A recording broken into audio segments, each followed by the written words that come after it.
To introduce our keynote speaker, please welcome once again Cindy Martin, Superintendent of San Diego City Schools.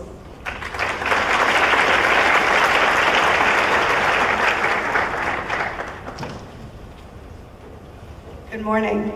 It's my honor this morning to introduce an author, because I had many of her books in my classroom when I was a teacher for 17 years before going into administration. Children's books were all over my classroom because we know you learn language by using language and being immersed in language. And our keynote speaker this morning was able to contribute to our classroom library with her beautiful books that surrounded the children when I taught third grade and kindergarten most recently. So we're very proud to be able to introduce her. As a superintendent of San Diego Unified School District with 14,000 employees and over 130,000 students, the second largest district in the state of California, I want to make sure we welcome you to San Diego, our warm weather, and talk about our district's mission and vision and commitment. We have a continued commitment in San Diego Unified in our efforts to support our English learners and our language programs. Our district values biliteracy, not just in words and actions, but our policies support what we believe and know in our heart works for our students. We have our language learning policy that was adopted in 2009. Welcome you to go to our website to look at it. We're happy to share the resources that we've put together as a large urban district. And our seal of biliteracy we're also very proud of. We're happy to share in this work and to welcome you to our city. As I introduce Dr. Alma Flor, she's a professor emerita at the University of San Francisco and has devoted her life to advocacy for peace by promoting a pedagogy oriented to personal realization and social justice. She's a former Radcliffe Scholar at Harvard University and a Fulbright Research Scholar. She's an internationally known speaker and author of many children's books, including poetry, narrative, folklore, nonfiction. She's been awarded the Hispanic Issues Award from the American Education Research Association, the California Association for Bilingual Educator Lifelong Award, and the American Association of Hispanics in Higher Education Literacy Award, not to mention her prestigious Virginia Hamilton Literary Award. Please help me welcome Dr. Alma Flor.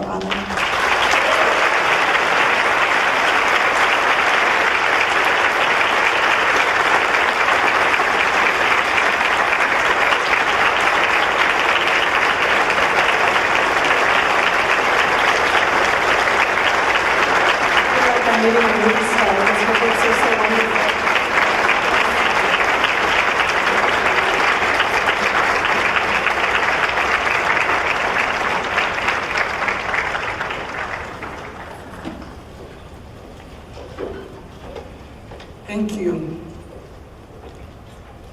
And good morning and welcome to this wonderful NABE once more.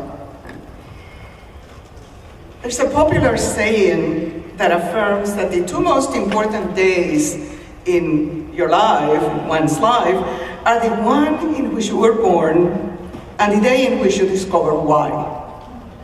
That is to say, what is the purpose of the life you receive? In what way will the world be a better place because you lived in it? How will others have benefited from your existence? I like to think that for all of us here, one of the most important days in our life was when we decided to become educators, and the other when we discovered or rediscovered why. And I do place emphasis on rediscovery because a very common experience is that we become educators with the noblest of goals. No one does it for the money, I'm sure. No one does it for the prestige. Our society has not learned to give us the prestige educators deserve. We become educators because of dreams, ideals, visions within us. But then bureaucracy and decisions made by people outside the classroom, outside of education, many times erode those goals as our work becomes constrained, deprived of its essence, and farther from the reasons we chose this profession in the first place. Life is inevitable, very brief. Take it from me, I know how close I am to its end. And there is no way to rewind it and live it again.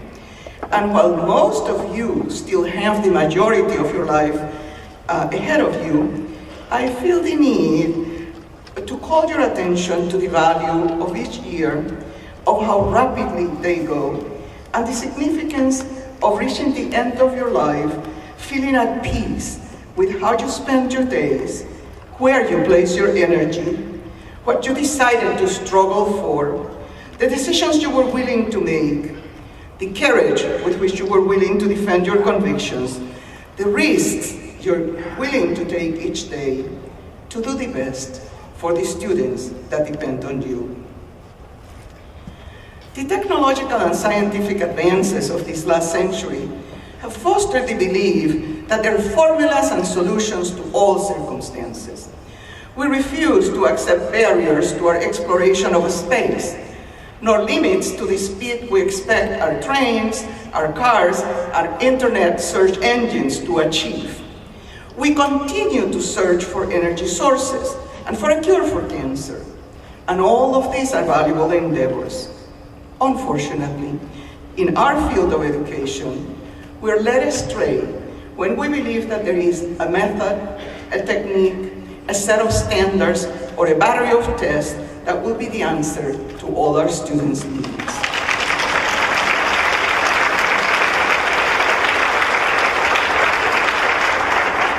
I'm glad you all know what I'm saying. There is a monster in our midst. And if we don't name the monster, if we don't address its effects, we will not be able to overcome it. And the monster is inequality. And we must name it and analyze its effects and what happens in schools.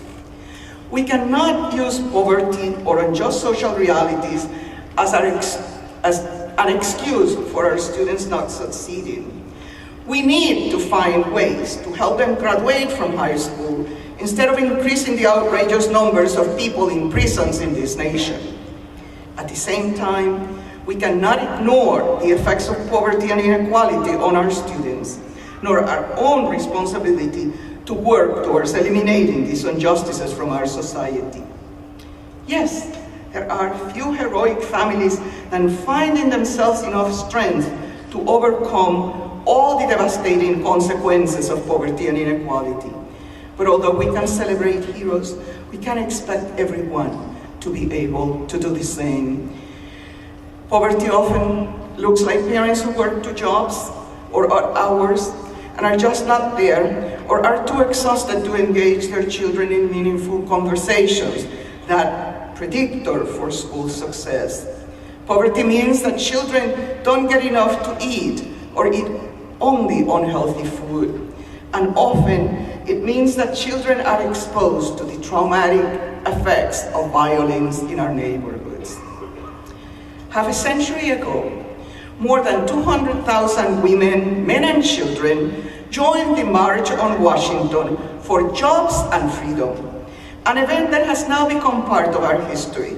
Just as Martin Luther King, the man who inspired and led the march, is now celebrated in our schools. While we have indeed obtained considerable gain in legislation that supports civil rights, the lack of jobs with adequate pay continues to haunt our society. And inequality, which the march hoped to eliminate, has grown rather than diminished. Many of our nation leaders dare not pronounce the I word, the inequality word, or else are trying to subvert its meaning. But the truth is that of the new wealth produced in this nation between 2009 and 2012, 95% went to the top 1% of the population. These are the kind of situations that Santiago Wood was telling us earlier. We cannot just sit back and contemplate and do nothing about it.